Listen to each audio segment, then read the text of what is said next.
1887 May മാസത്തിലാണ് ചെറുപുഷ്പം കർമ്മലമഠ പ്രവേശനത്തിനുള്ള അനുമതിക്കായി തൻ്റെ പ്രിയ അപ്പച്ചനെ സമീപിച്ചത്. ആ സമയം ആ വയോവൃദ്ധൻ സായാഹ്നപ്രഭയിൽ മുങ്ങിയ ആരാമത്തിൽ ചിന്താമഗ്നമായിരിക്കുകയായിരുന്നു.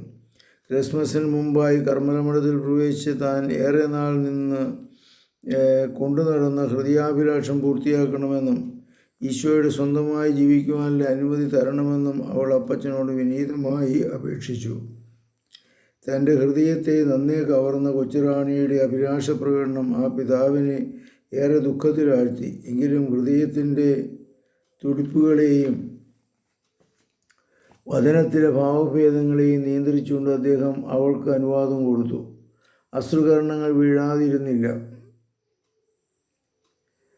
മതിലിൽ മുളച്ചു നിന്നിരുന്ന വെള്ള ലില്ലിപ്പൂ പുഷ്പങ്ങളിൽ ഒന്ന് വേരോടെ പഴുതെടുത്ത് കൊച്ചുറാണിയുടെ ലോലമായ കൈകളിൽ വെച്ചു കൊടുത്തു. ദൈവം ചെറുപുഷ്പത്തെ എപ്രകാരമാണ് ഈ ദിവസം വരെ പരിപാലിച്ച് വളർത്തിയതെന്ന് അവർക്ക് വിവരിച്ചു കൊടുത്തു.